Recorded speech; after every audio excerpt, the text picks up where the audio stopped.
বন্ধুরা, এই ছবিটা একবার দেখুন। এই ছবিটা ভারতীয়দের কাছে খুব আনন্দদায়ক, কারণ রাশিয়া হলো ভারতের সুখ দুঃখের সঙ্গী। 1971 বলুন কি তার আগে বলুন, যখন ফারাক্কা বাঁধ তৈরি হয় তখনও রাশিয়া ভারতকে সাহায্য করেছিল। 1971 আমরা জানি রাশিয়া ভারতের পাশে থাকার জন্য পুরো পৃথিবীর সঙ্গে শত্রুতা তৈরি করেছিল, কারণ ব্রিটেন, ফ্রান্স, আমেরিকা সকলে ভারতের বিপক্ষে ছিল, যারা পাকিস্তানের সমর্থক ছিল। ওই সময় রাশিয়া যদি ভারতকে সাহায্য না করত, তাহলে আজকের বাংলাদেশও তৈরি হতো না। সেই সঙ্গে ভারতের কাশ্মীর এবং পাঞ্জাবের বহু অংশ, রাজস্থানের বহু অংশ, গুজরাটের বহু অংশ পাকিস্তানিদের দখলে চলে যেত। ভারত দুর্বল হয়ে পড়ত। ভারতের আজকের দিনে যে গ্লোরি, যে প্রতিপত্তি, সেটা অনেকটা ধ্বংস হয়ে যেত, সেটা থাকতো না এই রাশিয়া যদি ভারতের পাশে না থাকতো। তাই কালকের এই ছবিটা ভারতীয়দের কাছে খুব মধুর। পিএম মোদি প্রোটোকল ভেঙে নিজে গিয়েছিলেন পুতিনকে রিসিভ করতে।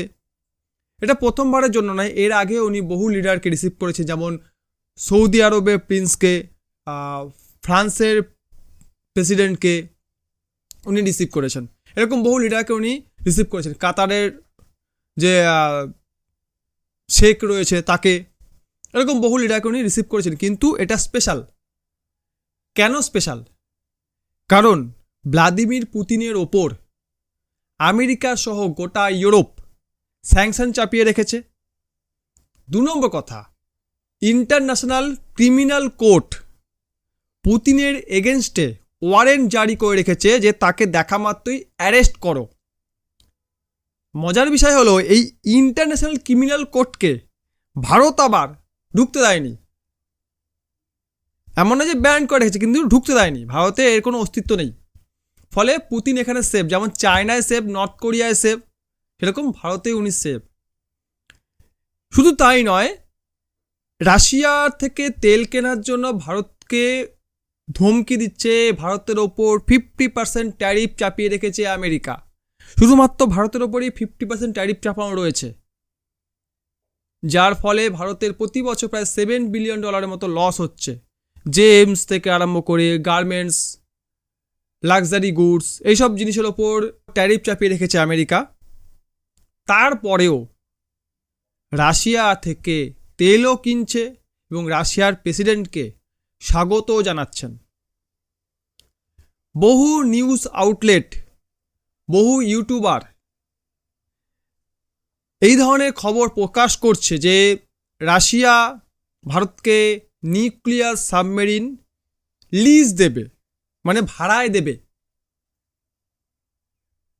এই ধরনের একটা ডিল হতে চলেছে এই ভিজিটে। কিন্তু বলে রাখি, এই ধরনের ডিল একটা হয়েছে 2019 সালে, কিন্তু সেটা এখনও তো ডেলিভারি হয়নি এবং 2028 অবধি এটাকে ডেট এক্সটেন্ড করা হয়েছে। আদেও রাশিয়া এটা ডেলিভার করতে পারবে কিনা সে নিয়েও সন্দেহ রয়েছে। কিন্তু আমেরিকা, ইউরোপ এই ভিজিটের দিকে তাকিয়ে রয়েছে। তার কারণ হচ্ছে যে ভারত Su-57 এবং S-500 কিনতে পারে, এই নিয়ে ডিল হতে পারে। দ্বিতীয় কথা হলো, রাশিয়াকে যে গোটা ইউরোপ সহ আমেরিকা আইসোলেট করার চেষ্টা করেছিল, যে এর সঙ্গে সমস্ত সম্পর্ক ছিন্ন করে দাও, একে এক ঘরে করে দাও, এই ধরনের একটা ব্যাপার রাশিয়ার সঙ্গে গোটা ইউরোপ এবং আমেরিকা করার চেষ্টা করেছিল। রাশিয়ান প্রেসিডেন্ট ভ্লাদিমির পুতিনের এই ভিজিটের ফলে উনি দেখাতে চাইলেন, আমার সঙ্গে সাউথ আফ্রিকা, চায়না, ব্রাজিল এবং ভারতের সুসম্পর্ক রয়েছে। এরা ব্রিক্স মেম্বার এবং ব্রিক্স মেম্বার পৃথিবীতে 40% জিডিপি কন্ট্রিবিউট করে। আমেরিকার জিডিপি হলো খোকলা, ভারতের জিডিপি অনলি 4.2 ট্রিলিয়ন। কিন্তু ভারতের পারচেসিং পাওয়ার প্যারিটি বা পারচেসিং পাওয়ার $18 ট্রিলিয়ন।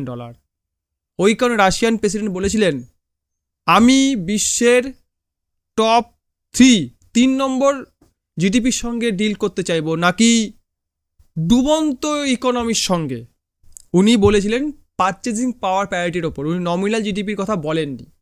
সেই পারচেজিং পাওয়ার দেখলে আমেরিকার পারচেজিং পাওয়ার $30 ট্রিলিয়ন, কিন্তু জিডিপি অলমোস্ট $32 ট্রিলিয়ন।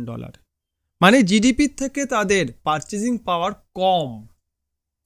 আমেরিকারা তো লাফালাফি কেন, তারা এত কেন লাফায়, ইকোনমি নিয়ে লোককে স্যাংশন দিয়ে বেড়ায় কেন?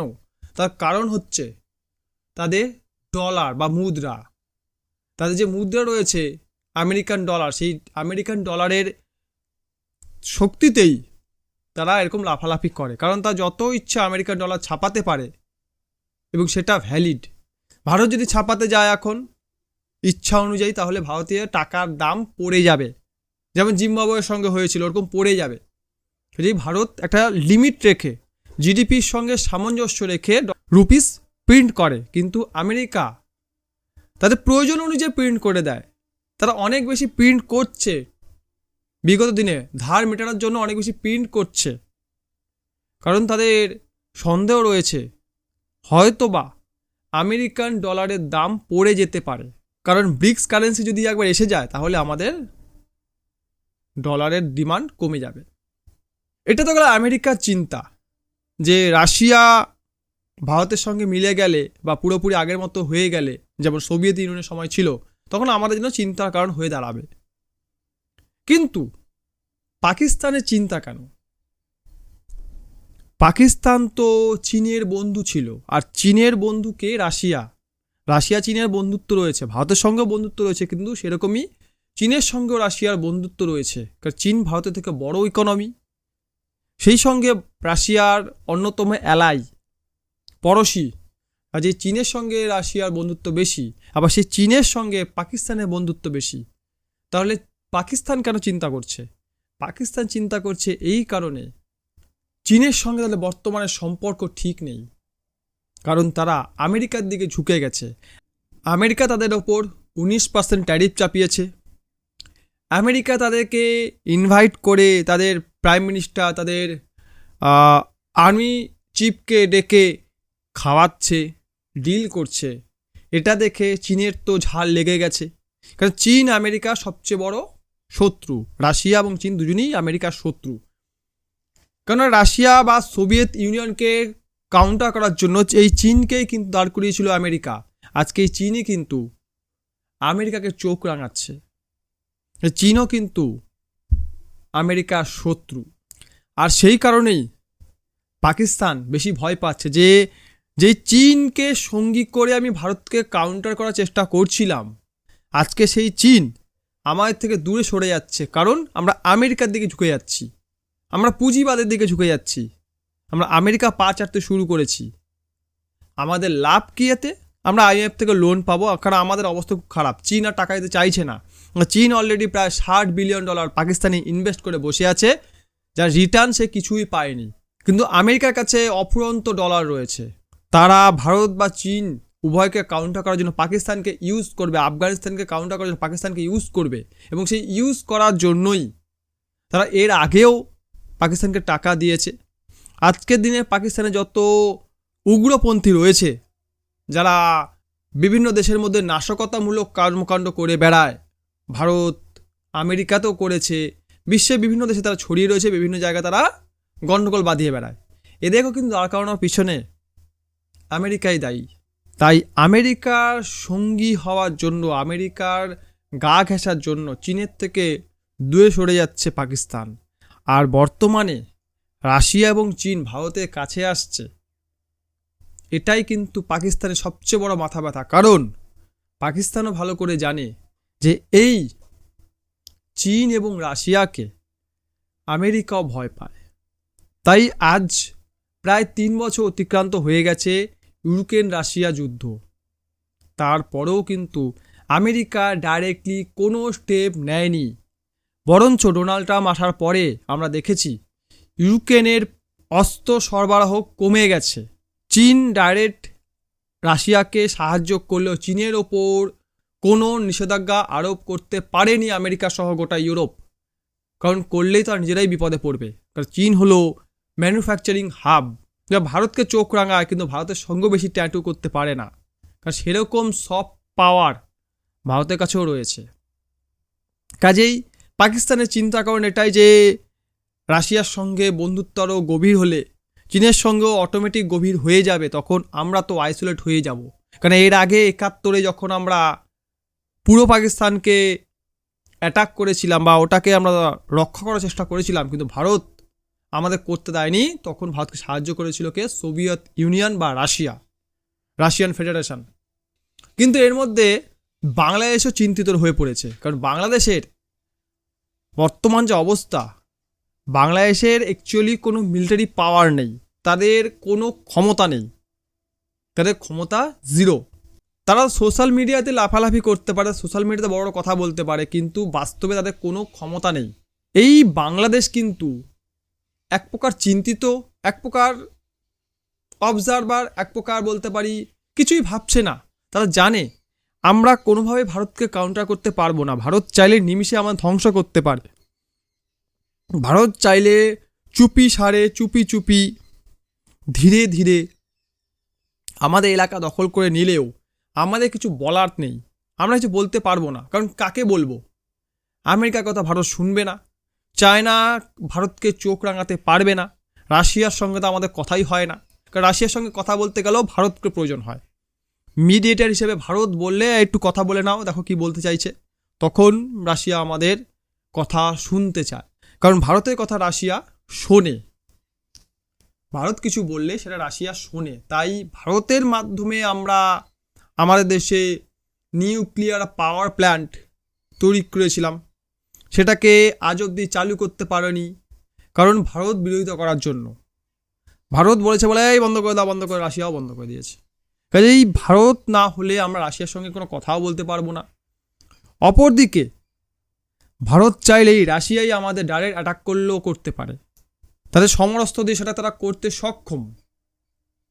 কাজেই বাংলাদেশ কিন্তু ভয়ে আছে, আতঙ্কে আছে। যদি ভারত মনে করে তাদেরকে যে কোনো মুহূর্তে ধ্বংস করে দিতে পারে, ভারতের নিজস্ব ক্ষমতা রয়েছে, সেই সঙ্গে রাশিয়া যদি ভারতের সঙ্গে মিল হয়ে যায়, চায়নাও কিন্তু নিউট্রাল হয়ে যাবে। চায়নাও কিন্তু রাশিয়ার ওপরে গিয়ে কথা বলতে চাইবে না বা বলবে না। চায়নাও জানে আমরা রাশিয়ার সঙ্গে সামরিক দিক থেকে পারবো না, টেকনোলজির দিক থেকে পারবো না। আমরা রিভার্স ইঞ্জিনিয়ারিং করি, মানে চায়নার কথা বলছে, তারা রিভার্স ইঞ্জিনিয়ারিং করে জিনিসপত্র বানিয়েছে, নিজস্ব কোনো টেকনোলজি নেই। তারা পৃথিবী দেখেছে, দুনিয়া দেখেছে, তাকে খুলে বানিয়েছে। Reverse engineering. আমাদের এখানে যা রয়েছে সেটা আমাদের নিজস্ব তৈরি, কিন্তু চায়না কিন্তু পুরোটাই কপি করা। এত কিছু দেখার পরে চায়না কিছুটা টেনশানে আছে যে রাশিয়ান প্রেসিডেন্ট ভারতে গেছে, গিয়ে ওখানে আবার কি ফুসুর গুজু করবে, কি তাকে অস্ত্র দিয়ে দেবে, আমাদের টেনশন বাড়াবে, এটা নিয়ে তারা টেনশানে আছে। কিন্তু আমেরিকা এবং ইউরোপ শকড হয়ে আছে যে সালা এত কিছু বললাম, এত ভয় দেখালাম, তারপরেও তারা কোনো কথাই আমাদের কানে দিল না। তারা কি করলো? রেড কার্পেট বিছিয়ে দিল। এই নিয়ে আমেরিকা এবং ইউরোপ শকড। পাকিস্তানের হাগামুতা বেড়াচ্ছে প্রায়। আর বাংলাদেশ তো ভাই কি বলবো, এদের কিছু বলারই নেই। এদের না আছে ভবিষ্যতের চিন্তা, না আছে বর্তমানে টেনশান, কিছুই টেনশান নেই এদের। কি এদের? এরা জানে ভাই যা আবার হবে, যেমন আছি তেমনই আছে, আমাদের আর কিছু হবে না, আমরা পৃথিবীর বোঝা, তারা ভালো করেই জানে। ভিডিও লাইক করুন, কমেন্ট করুন, শেয়ার করুন, চ্যানেল তুলে সাবস্ক্রাইব করুন। ভিডিও দেখার জন্য অসংখ্য ধন্যবাদ।